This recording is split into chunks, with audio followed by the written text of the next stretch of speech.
Hello friends, welcome back to my channel, or welcome if you are new here. My name is Nicole and I love reading books. And today's video, we're actually going to do another monthly reading wrap up for April, and I'm a little late on this one. I've been a little busy redoing my reading space, so this looks completely different than it used to. I used to have like a bookshelf in this corner and my desk was over here, but I've recently transformed it into a really cozy reading nook. Because I've been busy redoing the space, I didn't get through as many books as I would have liked to last month, but that's okay because I still enjoyed my reading month and I read 4 books in total, listened to 1 audiobook, and I also DNF'd 2 books. I actually really hate DNFing books because I kind of feel like I'm missing out, especially if I've already dedicated some time to reading the book. However, I am changing my opinion on that because there's so many books out there, so many books that I want to read, and I'm trying to be a lot more ruthless about DNFing books. If I'm not liking the book, then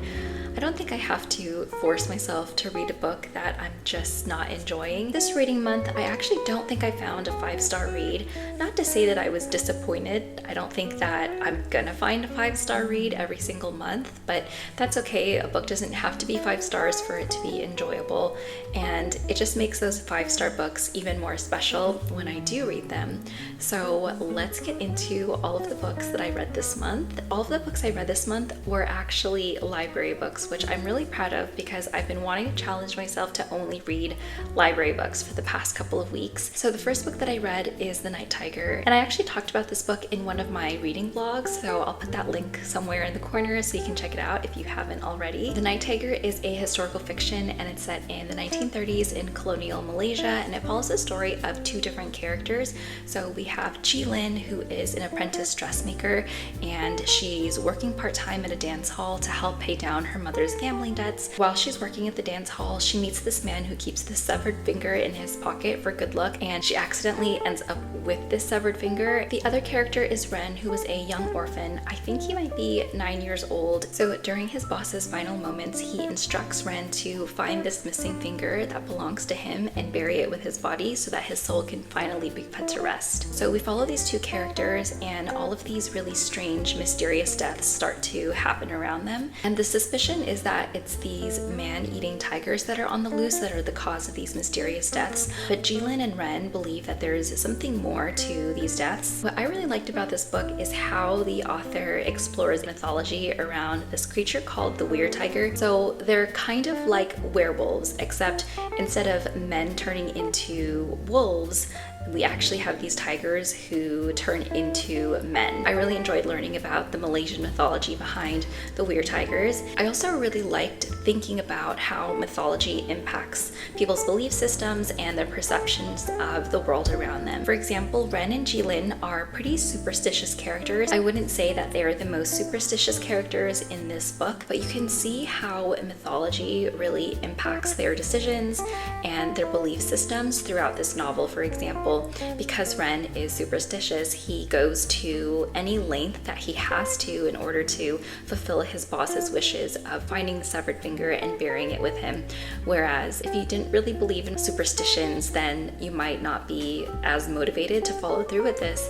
But that's one of Ren's biggest motivations for his action throughout the book, is to finally find this finger and fulfill that request. It also speaks to how even though Ren was so young and he was orphaned from such a young age, he was just such a dutiful and loyal character, which I really admired about him. One thing that I also really thought about during this book was how women during this time period had so many restrictions and had so many limitations to their choices and their upward mobility. Because Jilin was a woman, she couldn't continue her education like her stepbrother could, even though she got really good grades and she actually did better than her brother in a lot of the examinations. So Jilin's stepfather didn't support her going to higher education, and so she had to essentially make her own way and make her own fortune by working 2 jobs to have her own money. And I just thought about how difficult and challenging that must have been to live in a world where you don't have the same rights and you don't have the same opportunities as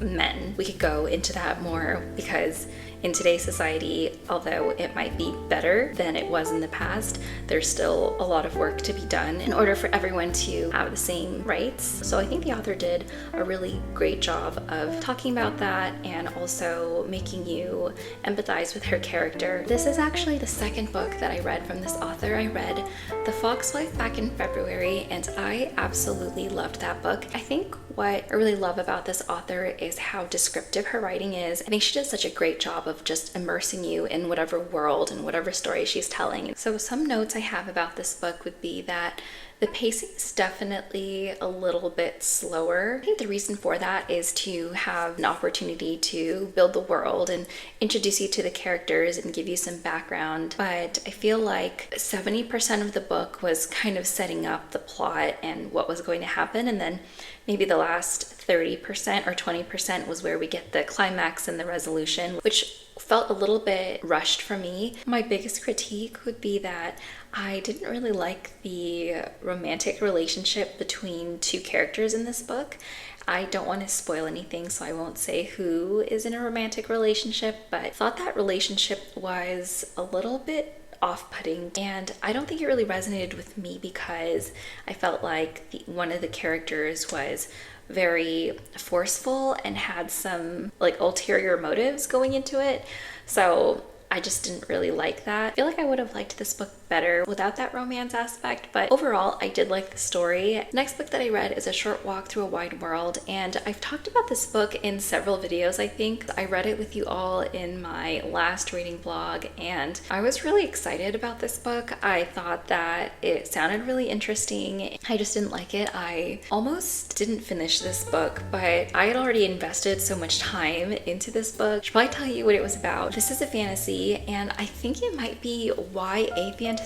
I'm not exactly sure. It's kind of described as a cross between The Midnight Library and The Invisible Life of Addie LaRue. Now, I have read both of those books, and I definitely preferred The Midnight Library much better than Addie LaRue. I think the overlaps that I found were probably just the shifting settings and the shifting characters. So I guess in that way you could compare the two. And it follows the story of a young girl named Aubrey. She has this mysterious condition where if she stays in a place for too long, what happens is that she starts to get these really intense symptoms, like she'll start bleeding and have headaches. So she starts dying basically. So she has to keep moving and keep traveling to outrun these symptoms and stay alive. And the story was told through this like non-linear timeline, so it was just really confusing going back in between the different years. And Aubrey is traveling for so long that she kind of forgets how old she is. On top of that, the author would sometimes interject side plots and side stories, so it was just really confusing and difficult to follow. There were also these like magical elements to the book as well, but I never really understood what the magic system was. I don't want to give away any major spoilers, but there is this one recurring place, and this magical place keeps coming up when Aubrey needs it the most to sort of save her life when she's in danger. And I just really don't understand where this magical place is coming from, why it's there, how she accesses it, and why she even has her condition. I just don't really have many great things to say about this book. It was actually a pretty big disappointment, and looking back on it now, I wish I would have just put it down. So the next book I want to talk about is The Mystery Guest. I think this is the second in a series, and I actually didn't read the first one. I didn't know there was a first book, so when I saw it at the library, I just picked it up. You can actually read it as a standalone. I don't think you have to read the first book to really understand this story, although there are spoilers for the first book in the second book, so if you want to read the series, then I recommend reading it in chronological order. So it follows the story of Molly, who is autistic, and she also is the head maid at a luxurious hotel. And while she's working there during this really high profile event, the celebrity guest actually dies during this event. They find out later that it was actually a homicide, and so the hotel is under investigation, and the detective who is on the case is actually sort of like a rival to Molly. The detective was in the first book who blamed Molly for another another murder. What the detective doesn't know though is that Molly actually knew this celebrity guest back when she was young, and so she has a couple of key pieces of information and a couple of secrets that could pretty much be the key to unlocking what really happened that day. So this book, I would say, is more of a cozy mystery. So if you've watched Only Murders in the Building with Selena Gomez, then I feel like this book kind of reminds me of that. So you know exactly what you're getting here. I thought it was a fun read. It was lighthearted and entertaining, and sometimes you just need a book like that. What I liked about this book was the main character. I thought that Molly was really endearing, and she was actually pretty funny. She said some really funny things to people. And even though this was a non-linear timeline where we would jump from the present to when Molly was young, I think it really added more layers to Molly's character. We really get to see her relationship with her grandmother, who took her in after her mother left her. I thought Molly's grandmother was just such a strong woman, and I also really admired her as well. I thought their relationship was just so loving and caring. I think it was because of Molly's grandmother that Molly was really able to thrive in her adult years. So when Molly was younger, she didn't have a lot of friends, and even though she was really good at school, because she had some challenges with her social skills, her teacher recommended holding her back, and her grandmother came to her defense and basically, disagreed with the teacher. And I thought it was just a really great thing that her grandmother advocated for her and stood up for her and really saw Molly's strengths instead as somebody who was very hardworking, who was very diligent and observant. And it made me think about that one quote. I think it was by Albert Einstein. I don't know if Einstein actually said this, but I have it right here in my notes. The quote is, "Everybody is a genius, but if you judge a fish by its ability to climb a tree, then it will live its whole life believing that it's stupid." I was really thinking about that idea that as human beings, we all have this inherent value and we all have our unique strengths and interests, but that doesn't make us more or less valuable just because we are good in one area and we, have some challenges in another area. I think that sometimes society puts an emphasis on specific skills, and I think that a better approach, the one that Molly's grandmother takes, is to find what the person is good at, find what their interests are, and really try to encourage and nurture that instead of focusing on the things that we're not good at. So I really appreciated that, and I think that it's just an important takeaway from this book as well. As somebody who works with people who are on the autism spectrum, to support inclusivity and neurodiversity. So I do have some critiques for this book, and one of them is that I felt like some of the side characters were kind of one-dimensional and more like caricatures. I think Molly and her grandmother were written very well, so they really felt like real characters or real people to me. However, some of the other characters just fell really flat, and I kind of felt like they were just, pawns really to propel the story forward. I would have preferred that the side characters had a little more nuance to them. I think that would have been more compelling. And once the murder was revealed, I also felt like the motive was kind of lacking. So overall, I did enjoy this book, and I actually would recommend this book if you are looking for something cozy and lighthearted and you want a mystery without all of the extra, the scary stuff. The next book that I want to talk about is actually a romance, and I've been saying this in all of my videos, but I haven't really been liking any of the romance books that I've been reading this year, but I think I found an author, and I think I found a book that I actually do like. I also talked about this book in my reading vlog, and it is Yours Truly by Abbey Jimenez. It's about two doctors who fall in love with each other. Brianna is our main protagonist, and she works in the ER, and she's just going through a really hard time. So she's in the process of finalizing her divorce, and her younger brother Benny is really sick. He's in the end stage of kidney failure, so Brianna is in charge of his care, and her love interest is Jacob, who is also a doctor.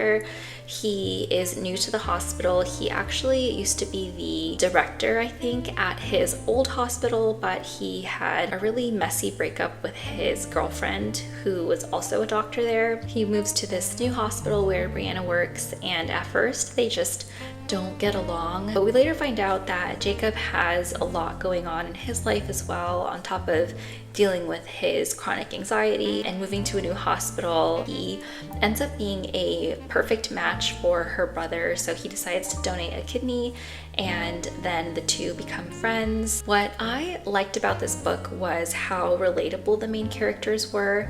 I really liked reading from both of their perspectives. I think Abbey Jimenez did a really great job of just examining the different types of emotions and the highs and the lows of what it's like to fall in love, and really exploring the deeper meaning behind love, that after that initial infatuation stage, love truly at its core are the decisions that we make and the actions that we take to be respectful and kind and supportive to the people that we love. I thought that it was just a really earnest relationship, and I could really feel the love that they had for each other. I think my criticisms would be just getting frustrated at the main characters because they just weren't communicating about some of the things that they were feeling. I was just thinking like, oh my goodness, all of these conflicts could just be resolved if you both just sat down and talked about it. But I also have to remember that, you know, when you are starting in a relationship, that it takes time to communicate with somebody and learn their quirks. There's this one thing that happened in the book where I kind of felt like it was a little bit over the top, like kind of forced. And I think that was supposed to be sort of like the last hurdle or the last conflict that Brianna and Jacob had to overcome. I feel like it just felt a little bit too orchestrated for my liking. Like, what are the chances that, you know, this would happen? But I understand why it happened. I think that sometimes like these major events that happen to us can either drive us closer together or maybe apart. So overall, I really enjoyed this book. I wouldn't say that romance is my favorite genre. I typically like books where there are like romantic elements, but it's not the main thing happening. But I did like this as a standalone romance. So if I'm ever in the mood for romance, I would definitely read more books by Abbey Jimenez. So those were all of the physical books that I read in April, and I did listen to one audiobook, and it was actually a memoir. So it's The Woman in Me by Britney Spears. I don't even know how I'm going to talk about it. Just thinking about it and like talking about it makes me feel so many emotions. I think that Michelle Williams, who narrated this audiobook, did such a wonderful job. I am a huge Britney Spears fan. When I was growing up in the 90s, she was just such a huge icon for me, and learning about all the things that she was actually going through behind closed doors just really changes my perspective. When I was a little girl watching her perform, I remember thinking about how amazing it would have been to have a life like Britney's. It just felt like, you know, she was so glamorous and really had it all, when in reality she basically had no freedom. She didn't have the autonomy to make her own decisions. It just makes me feel so sick. I don't want to spoil anything in the book, but Britney goes in depth about how she was treated in the media and the impact of the conservatorship on her life. Even though she was like 16, I think, when she debuted her first album, she was really hypersexualized by the media, even though she was underage, which is just like really, really weird. I think there's just this strange phenomenon where society thinks it's okay to comment on women's bodies and police bodies and tell you what you can and can't wear and what you're supposed to look like. And it's just this exhausting cycle of feeling like you have to keep up with these trends in order to be desirable or beautiful. It was just a really eye-opening read, and it made me think about how unfair it is that even though Britney was first and foremost a musician and an artist, I think what the media emphasized and talked about more was what she looked like, her body, compared her to other female musicians too. It also highlights the imbalance in power with her conservatorship as well, just all of the things that her family put her through with controlling her money, controlling her actions. It was just so heartbreaking. So this memoir really affected me because growing up, I looked up to Britney, and learning about what she actually had to go through makes me so sad and emotional. But I do think that there are some positives here, which is that despite all of the things that she went through, she still had hope and faith that one day things would get better. And I just remember this one part in the memoir where she talks about how she's at her lowest point, and one of the things that helped her fight back was seeing the Free Britney movement and seeing how dedicated her fans were to figuring out what was actually happening to her and standing up for her. And so I was just really touched by that. I remember tearing up because I just thought about how powerful music and art can be when it comes to healing and just connecting people. To really want that to be the takeaway from this, that despite all of the horrific things that she had to go through and all of the injustices, as well as just how wrong the conservatorship was, she was able to get out of it. And I really hope that one day she'll find peace and joy and just live her life the way that she wants to without all of this scrutiny and control. This was very thought-provoking, very eye-opening. There are some trigger warnings in here as well, so I would just look those up before you read this memoir. I think you have to be in the right space to read this book or listen to this memoir because it is very depressing. It took me a little bit of time to recover from it, and even now, just like talking about it and thinking about it still affects me. It's not a happy story by any means, so just, I guess, prepare yourself for that if you are going to check this one out. I also read 2 books that I DNF'd, and I don't feel like I can give a really credible opinion on these books because I haven't finished them, but I figured I would just share with you all. The first book was Sugar Baby, and I did talk about this book in my library haul. There wasn't necessarily anything wrong with the book initially.